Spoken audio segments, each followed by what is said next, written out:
300명의 전사가 수십만 대군 앞에 섰습니다. 미친 짓이죠. 그런데 더 놀라운 건 이 전투 자체가 불법이었다는 겁니다. 스파르타의 법은 분명히 전쟁을 금지하고 있었거든요. 신성한 축제 기간이었기 때문입니다. 하지만 레오니다스 왕은 그 법을 정면으로 거부했어요. 나라를 지키기 위해 자기 나라의 법을 어긴 왕. 그리고 그 결정이 어떻게 역사상 가장 전설적인 최후의 항전으로 이어졌는지 오늘 그 이야기를 들려드리겠습니다. 이야기를 시작하기 전에 한 장면부터 보여드리고 싶은데요. 페르시아 제국의 사절단이 스파르타에 도착한 날의 일입니다. 당시 페르시아는 세계 최강대국이었어요. 아시아부터 이집트까지 알려진 세계의 절반을 지배하고 있었죠. 그런 제국의 사절들이 스파르타 성문 앞에 당당하게 나타나서 요구한 게 있습니다. 흙과 물을 바치라는 거였어요. 이건 페르시아에 완전히 복종하겠다는 상징적인 의식이거든요. 사절들은 자신만만했습니다. 페르시아의 압도적인 군사력 앞에서 어떤 도시국가도 거부할 수 없을 거라고 확신했으니까요. 그런데 스파르타 지도자들의 반응은 사절들의 예상을 완전히 뒤엎었습니다. 레오니다스와 스파르타 원로들은 사절들을 붙잡더니 아무런 망설임 없이 깊은 우물 속으로 던져버렸어요. 스파르타에서 죄인이나 원치 않는 자들을 처리하던 그 우물 말입니다. 사절들이 떨어지는 걸 내려다보면서 스파르타인들은 비꼬듯이 말했죠. 거기서 네가 원하는 흙과 물을 마음껏 찾아보라고요. 이 소식은 삽시간에 그리스 전역으로 퍼졌고 스파르타와 레오니다스는 어떤 위협에도 굴복하지 않는 저항의 상징으로 떠올랐습니다. 이 사건이 왜 중요하냐면요. 이건 단순한 모욕이 아니라 사실상 선전포고였기 때문입니다. 고대 세계에서 외교 사절을 죽이는 건 최악의 금기였거든요. 스파르타는 되돌릴 수 없는 선을 넘어버린 거예요. 이제 페르시아와의 전면전은 피할 수 없게 됐습니다. 레오니다스는 이 결과를 정확히 알고 있었어요. 오히려 의도한 거였죠. 그는 그리스 전체가 페르시아에 맞서 뭉치길 원했고 스파르타가 그 중심에 서길 바랐습니다. 우물에 던져진 사절들은 그 시작을 알리는 신호탄이었던 거예요. 사실 레오니다스에게 페르시아는 오래된 숙제였습니다. 이야기를 조금 거슬러 올라가 볼게요. 기원전 490년 페르시아 제국이 처음으로 그리스 본토를 침공했을 때 역사적인 마라톤 전투가 벌어졌는데요. 이 전투에서 승리한 건 아테네였습니다. 스파르타군은 종교 축제 때문에 제때 도착하지 못했거든요. 레오니다스는 이 소식을 듣고 깊은 좌절감을 느꼈어요. 그리스 최강의 군사력을 자랑하는 스파르타가 가장 중요한 순간에 자리를 지키지 못했다는 사실이 그를 괴롭혔습니다. 마라톤에서의 부재는 레오니다스에게 치욕이자 교훈이 됐어요. 그는 이 실수를 다시는 반복하지 않겠다고 다짐했습니다. 그래서 왕위에 오른 후 가장 먼저 한 일이 스파르타의 군사력을 한층 더 강화하는 거였어요. 이미 그리스 최강이라고 불리던 스파르타 군대를 더욱 정예화시킨 겁니다. 훈련 강도를 높이고 새로운 전술을 도입했으며 중장보병인 호플리테스의 밀집 대형 전술을 더욱 정교하게 다듬었죠. 동시에 레오니다스는 외교에도 힘을 쏟았는데요. 이건 전통적인 스파르타의 방식과는 거리가 있었습니다. 스파르타는 원래 고립주의를 선호했거든요. 다른 도시국가들과 어울리기보다는 자기들끼리 지내는 걸 좋아했어요.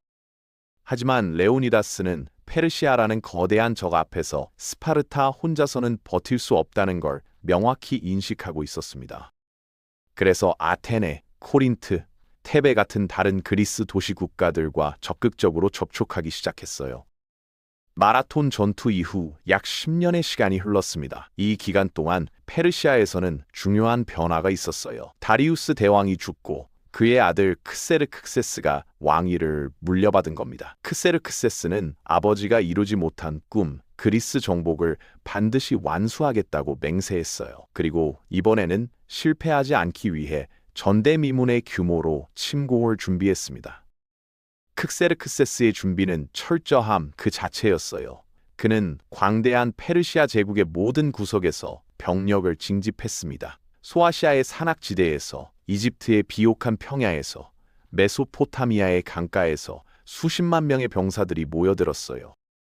역사가들마다 정확한 숫자에 대한 의견이 다르지만 최소 수십만에서 최대 100만 명에 이르는 대군이었다는 데는 대체로 동의합니다. 인류 역사상 그때까지 조직된 가장 거대한 군대였죠. 병력만 모은 게 아니에요. 크세르크세스는 병참 문제도 완벽하게 해결하려고 했습니다. 그 많은 군대를 먹이고 이동시키려면 엄청난 물자가 필요하거든요. 그래서 침공 경로를 따라 보급 기지를 미리 설치하고 식량과 무기를 비축해뒀어요. 또한 헬레스폰트 해협, 지금의 다르다넬스 해협에 거대한 부교를 건설해서 대군이 아시아에서 유럽으로 건너갈 수 있게 만들었습니다. 이 부교 건설만 해도 당시 기술로는 놀라운 공학적 업적이었어요. 그리스 전역에 페르시아 대군이 몰려온다는 소문이 퍼지면서 공포가 확산됐습니다. 많은 도시 국가들이 저항은 무의미하다고 생각하고 페르시아에 항복할 준비를 하고 있었어요. 하지만 몇몇 도시들은 끝까지 싸우기로 결심했습니다. 스파르타와 아테네가 그 중심에 있었죠. 레오니다스가 수년간 공들여온 외교적 노력이 마침내 결실을 맺기 시작한 겁니다.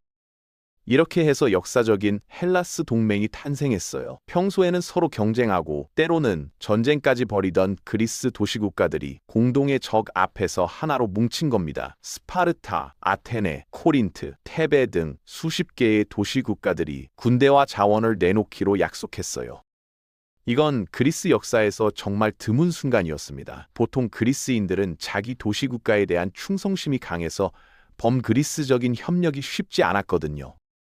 헬라스 동맹의 지휘권은 자연스럽게 스파르타에게 돌아갔습니다. 스파르타가 그리스 최강의 육군을 보유하고 있다는 건 모두가 인정하는 사실이었으니까요. 그리고 스파르타 왕 레오니네스가 동맹군의 총사령관으로 추대됐어요. 레오니다스로서는 마라톤에서 놓친 기회를 만회할 수 있는 절호의 찬스였습니다. 드디어 페르시아와 정면으로 맞설 수 있게 된 거예요. 동맹이 결성되자마자 가장 시급한 문제가 떠올랐는데요. 어디서 페르시아군을 막을 것인가 하는 전략적 결정이었습니다. 열린 평원에서 싸우면 페르시아의 압도적인 병력 앞에 밀릴 수밖에 없었어요. 그래서 지형을 이용해야 했죠. 논의 끝에 선택된 곳이 바로 테르모필레였습니다. 그리스어로 뜨거운 문이라는 뜻인데요. 이름처럼 근처에 온천이 있어서 붙여진 이름이에요. 테르모필레가 선택된 이유는 분명했습니다. 이곳은 산과 바다 사이에 좁게 난 협곡으로 가장 좁은 지점의 폭이 수레 한 대가 겨우 지나갈 정도밖에 안 됐거든요. 아무리 많은 군대가 와도 이 좁은 통로에서는 한 번에 소수만 싸울 수 있었습니다. 페르시아의 숫자 우위를 무력화시킬 수 있는 최적의 장소였어요. 레오니다스는 이곳에서 시간을 벌면 다른 그리스 도시들이 더 큰 군대를 모을 수 있을 거라고 판단했습니다. 전략이 세워지고 결전의 시간이 다가오자 레오니다스는 스파르타 전군의 출동을 요청했어요. 테르모필레를 확실하게 방어하려면 스파르타의 전력이 필요했거든요. 하지만 여기서 예상치 못한 장애물이 나타났습니다. 에포로이가 거부한 겁니다. 에포로이는 스파르타에서 왕의 권력을 견제하는 5명의 최고 행정관인데요. 이들은 종교적 전통과 법을 수호하는 역할을 맡고 있었어요. 문제는 당시가 카르네아 축제 기간이었다는 겁니다. 카르네아는 스파르타에서 가장 신성한 종교 축제 중 하나로 아폴론 신을 기리는 행사였어요. 이 기간 동안에는 어떤 군사 행동도 절대 금지되어 있었습니다. 마라톤 전투 때 스파르타군이 늦게 도착한 것도 바로 이 축제 때문이었죠. 에포로이는 전통을 깨는 건 신들을 모독하는 것이라며 완강히 버텼습니다. 레오니다스는 답답했을 거예요. 페르시아 대군이 코앞까지 다가왔는데 종교 축제 때문에 군대를 움직일 수 없다니. 하지만 에포로이의 결정을 뒤집을 수는 없었습니다. 스파르타는 왕이 절대 권력을 가진 나라가 아니었거든요. 에포로이의 동의 없이는 전면전을 선포할 수 없었어요. 역사의 아이러니죠. 그리스 최강의 군대를 가진 나라가 정작 그 군대를 쓰지 못하고 있었으니까요. 그래서 레오니다스는 우회로를 찾았습니다. 게루시아에 호소한 거예요. 게루시아는 60세 이상의 원로들로 구성된 자문회의로 스파르타에서 상당한 권위를 가지고 있었어요. 레오니다스는 원로들 앞에서 상황의 긴박함을 설명하고 어떤 형태로든 출정을 허락해달라고 요청했습니다. 원로들도 페르시아의 위협이 얼마나 심각한지 잘 알고 있었어요. 긴 논의 끝에 게루시아는 타협안을 내놓았는데요. 전군 출동은 불가하지만 왕의 개인 근위대만은 데려갈 수 있다는 거였습니다. 그 숫자가 바로 300명이에요. 스파르타 전체 군대가 아니라 왕을 호위하는 300명의 정예 전사만 출정이 허락된 겁니다. 이건 기술적으로 전쟁이 아니라 왕의 개인적인 이동으로 해석될 수 있었거든요. 법의 테두리 안에서 찾은 허점이었죠. 레오니다스는 이 결정을 받아들였어요. 300명이 수십만 대군과 싸운다는 건 사실상 자살 행위라는 걸 모를 리 없었습니다. 하지만 이게 당장 할 수 있는 최선이었어요. 그는 직접 300명을 선발했는데요. 여기서 흥미로운 기준이 있었습니다. 레오니다스는 살아있는 아들이 있는 전사들만 골랐어요. 왜냐하면 이 전투에서 돌아오지 못할 가능성이 높았기 때문이죠. 최소한 각 가문의 대가 끊기지 않도록 배려한 겁니다. 출정을 앞두고 레오니니스와 그의 아내 고르고 사이에 유명한 대화가 오갔다고 전해집니다. 고르고가 남편에게 무엇을 해야 하느냐고 묻자 레오니다스는 간단히 대답했어요. 좋은 남자와 결혼해서 강한 아이들을 낳으라고요. 이미 자신의 죽음을 예감하고 있었던 거예요. 스파르타 여인답게 고르고도 눈물 대신 담담하게 남편을 전장으로 보냈습니다. 사실 레오니다스가 죽음을 예감한 데는 또 다른 이유가 있었어요. 출정 전에 스파르타는 델피의 신탁을 구했거든요. 델피는 그리스 전역에서 가장 신성한 예언의 장소로 피티아라는 여사제가 신의 말씀을 전하는 곳이었습니다. 스파르타 사절단이 델피에 도착해서 페르시아와의 전쟁에 대해 물었을 때 피티아가 내린 신탁은 충격적이었어요. 신탁의 내용은 이랬습니다. 스파르타가 완전히 파괴되거나 스파르타의 왕 중 한 명이 죽어야 한다고요. 둘 중 하나라는 거예요. 이 예언을 들은 레오니다스에게 선택지는 명확했습니다. 자신이 죽으면 스파르타가 살고 자신이 살려고 하면 스파르타가 망한다는 뜻으로 해석됐으니까요. 왕으로서, 스파르타인으로서 어떤 결정을 내려야 하는지는 뻔했죠. 레오니다스는 자신의 죽음을 운명으로 받아들였습니다. 300명의 스파르타 전사들이 출정하자 동맹 도시들도 움직이기 시작했어요. 레오니다스는 전령을 보내 지원군을 요청했고 여러 도시들이 호응했습니다. 테베에서 400명, 테스피아이에서 700명, 코린트에서 400명, 그 외에도 여러 도시에서 병력이 모여들었어요. 최종적으로 테르모필레에 집결한 그리스 연합군은 약 7,000명 정도였습니다. 여전히 페르시아 대군에 비하면 터무니없이 적은 숫자였지만 처음 300명만 있을 때보다는 훨씬 나아진 거죠. 테르모필레에 도착한 레오니다스는 즉시 방어 준비에 들어갔습니다. 협곡에는 예전에 포키스 지방 사람들이 쌓아둔 오래된 성벽이 있었는데요. 포키스 성벽이라고 불리는 이 구조물이 상당히 허물어진 상태였어요. 레오니다스는 연합군 병사들을 동원해서 이 성벽을 신속하게 보수하고 강화했습니다. 돌을 날라다 쌓고 방어 진지를 구축하는 작업이 쉴 새 없이 이어졌죠. 각 도시에서 온 병사들은 출신과 훈련 방식이 달랐지만 공동의 목표 아래 협력했어요. 스파르타 전사들이 주도하고 다른 도시의 병사들이 지원하는 형태로 작업이 진행됐습니다. 레오니다스는 지형의 이점을 최대한 활용하려고 했어요. 좁은 협곡에서 밀집 대형을 유지하면 페르시아군이 아무리 밀려와도 한꺼번에 공격할 수 없으니까요. 방패를 맞대고 창을 내미는 스파타식 전술이 빛을 발할 조건이었습니다.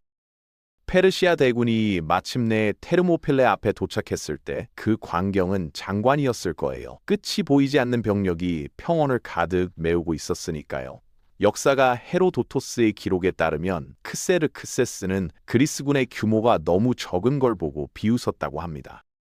겨우 몇천 명이 자신의 대군을 막겠다고 나선 게 우스웠던 거죠. 그는 며칠만 기다리면 그리스인들이 겁을 먹고 도망갈 거라고 예상했어요.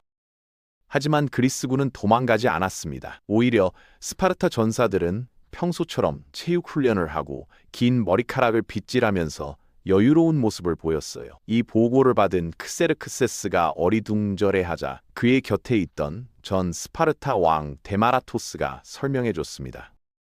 스파르타인들은 죽음을 앞두고 있을 때 머리를 손질한다고요. 그들은 지금 목숨을 걸고 싸울 준비를 하고 있는 거라고요.